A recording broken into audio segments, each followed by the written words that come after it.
Let's jump right into red blood cells then and their function.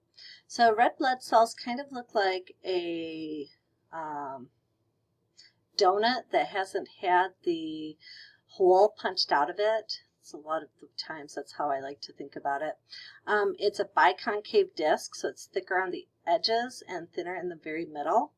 And it's composed almost completely of hemoglobin molecules. So about 280 million hemoglobin molecules per single red blood cell. It's a lot of hemoglobin. Hemoglobin is a pigmented molecule composed of 4 protein chains. So this forms a quaternary structure. Each of these is a separate protein, and they fold it up together, forming that quaternary structure. And because there was 4 proteins that folded up together forming a quaternary protein known as hemoglobin, each of them has their own heme binding site, or a heme ring, I should say. And each of the heme rings can bind an oxygen. So each hemoglobin binds up to 4 oxygen. We have 280 million hemoglobin approximately per single red blood cell. And if we take 280 million times 4, that's a lot of oxygen being carried by one single cell. The stimulation of hemopoiesis or erythropoiesis occurs from a molecule, a hormone called erythropoietin, which is produced by our kidneys in response to low oxygen levels. And so our blood is constantly being filtered by our kidneys, and when low oxygen levels are detected, the kidneys respond by producing erythropoietin, and the erythropoietin moves into the blood and moves to the bone marrow and stimulates our myeloid stem cells to produce red blood cells. This is a nice feedback loop here that shows what's going on. This is, again, negative feedback. So something is causing us to have low oxygen levels. It could be because we live in a very high altitude, and so it's harder to get oxygen into our tissues. It could be because we have some type of a disease. You know, there's a lot of reasons for having low oxygen levels. But whatever the reason is, when the kidneys take and filter the blood, the response from the kidneys is to release erythropoietin. Erythropoietin moves into the blood, moves to the bone marrow, and stimulates red blood cell production. This is going to increase the number of red blood cells in our system, and that's going to increase our oxygen carrying capacity, bringing us back to homeostasis. Here's your figure that shows that same process. I just like the actual loop that you see. So again, something has decreased our oxygen carrying capacity. Our kidneys recognize this change in oxygen levels and secretes erythropoietin. Erythropoietin moves through the blood, enters the red bone marrow, stimulates red blood cell production. The number of red blood cells increases, which allows us to take in more oxygen.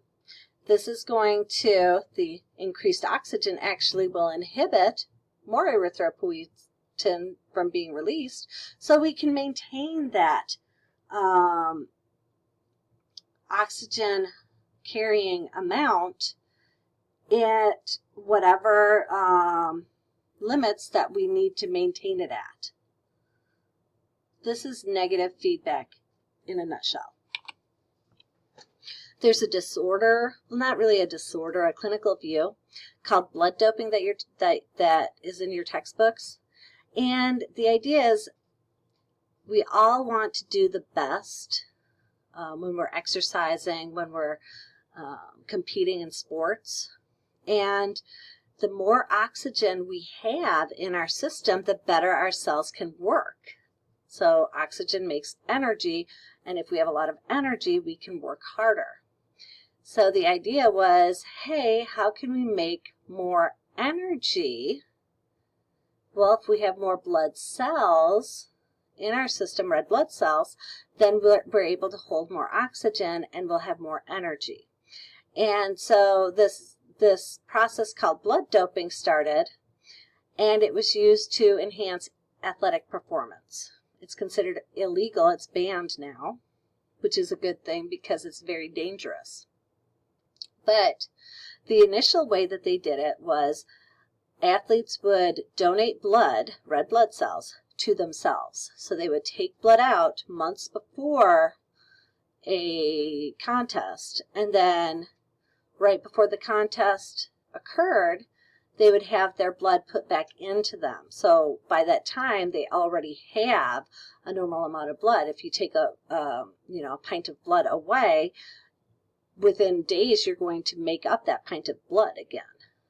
So they add those red blood cells back, and now they have extra energy to do whatever it is they're doing. Another form of blood doping occurs when you use pharmaceutical erythropoietin. So you increase the amount of erythropoietin in your system, you're going to increase the amount of red blood cells you're producing. The problem with this, well, first of all, it's not fair. I mean, if I'm working hard and doing everything the right way, the correct way, then someone comes along and they decide, hey, I'm going to take an enhancement to allow me to work harder than you. That's not fair.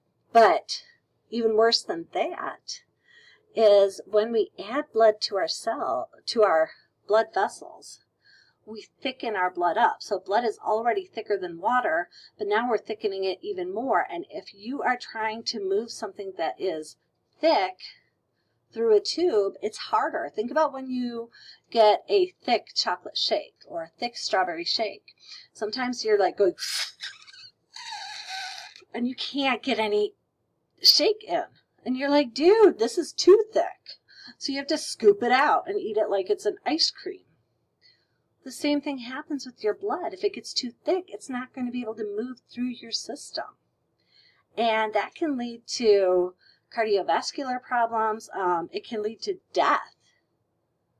If your blood can't get pumped through, then it can actually cause death to your system. So it's super, super bad. Erythrocytes are constantly being filtered through our kidneys, but they also get filtered through our spleen. They aren't able to survive for long periods of time because they don't have any ways to fix themselves. And because of this, erythrocytes go through a destruction process relatively often. This occurs in the spleen typically, but it can also occur in the liver. And we're going to break the erythrocyte down so that we keep all the good materials that we need. So here is erythrocyte destruction. Hemoglobin is going to be broken down into, so that's the protein portion, into the heme, the iron binding region. The iron is going to be either stored or reused. The biliverdin is going to be released in either our urine or in feces. So it also is a component of bile, so it helps in producing bile. The globin portion, this is the protein region, is actually going to be hydrolyzed, and the free amino acids can be used to produce other proteins, or we can produce more erythrocytes from these amino acids. When old red blood cells rupture, the released hemoglobin is ingested by macrophages. The globin chains of hemoglobin are broken down to individual amino acids that are metabolized or used to build new proteins.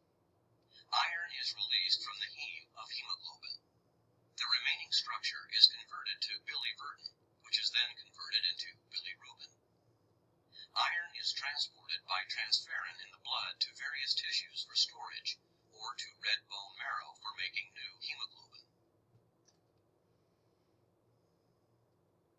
Free bilirubin is transported by albumin in the blood to the liver. Liver cells make conjugated bilirubin, which is excreted as part of the bile into the small intestine. Intestinal bacteria convert bilirubin into bilirubin derivatives, which contribute to the color of feces. Some of the bilirubin derivatives are absorbed into the blood and excreted from the kidneys in the urine.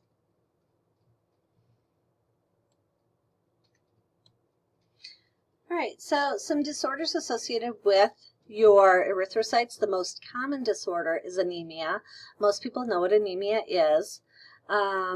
It's the inability to keep oxygen in our system, and this can be caused because we have low erythrocyte numbers. We don't have enough erythrocytes, or the erythrocytes we have don't function properly.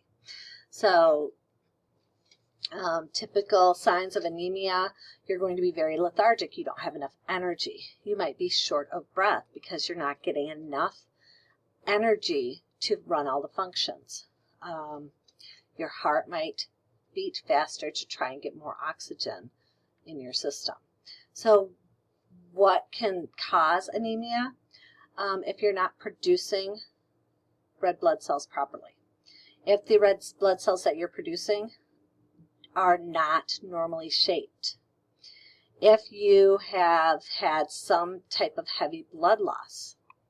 If you have a deficiency in any of these molecules, because we need vitamin B, we need iron to make red blood cells. And our genes can actually affect blood cell production. So types of anemia that I typically talk about: hemorrhagic anemia, iron deficiency anemia, hemolytic anemia, and then sickle cell anemia. This here is showing iron deficiency anemia. If you don't have iron, you can't produce hemoglobin. If you don't have hemoglobin, you can't fill up your red blood cells with hemoglobin, and the amount of oxygen carrying capacity decreases. Here we have a picture, a cartoon, of a guy coming into an emergency room area or a doctor's office. Do you have an appointment? And he's bleeding out. So this would be a form of hemorrhagic anemia. He doesn't have enough energy because he's losing all of the oxygen from his system in his blood. Here we have hemolytic anemia. Hemolytic anemia occurs when blood cells rupture, lysis, open. And this here actually is caused by a protozoan that causes malaria. So this is a Plasmodium species, and it causes malaria, causes your red blood cells to rupture, and then you don't have as much oxygen carrying capacity. It's a very, very serious disease. And then sickle cell anemia, very interesting. It's actually related to malaria, and if you're interested in that, ask me about it during lab, and I will totally tell you the story because it's very fascinating. Sickle cell anemia is a genetic disorder in which one nucleotide in your DNA changed, and that change caused the amino acid glutamate to change to the amino acid valine. So it's a point mutation, and it's considered a missense mutation, and it causes one amino acid, that's it, has changed. And the entire structure of the cell has changed because of this. So I always mention, or I always say, structure determines function. Well, here we have one structure. Here's a very slightly different structure, but it totally changes the functionality of the cell. Super cool. All right, I'm going to stop here because I'm not going to have enough time to talk about polycythemia, so we'll finish this one in our next lecture. Bye.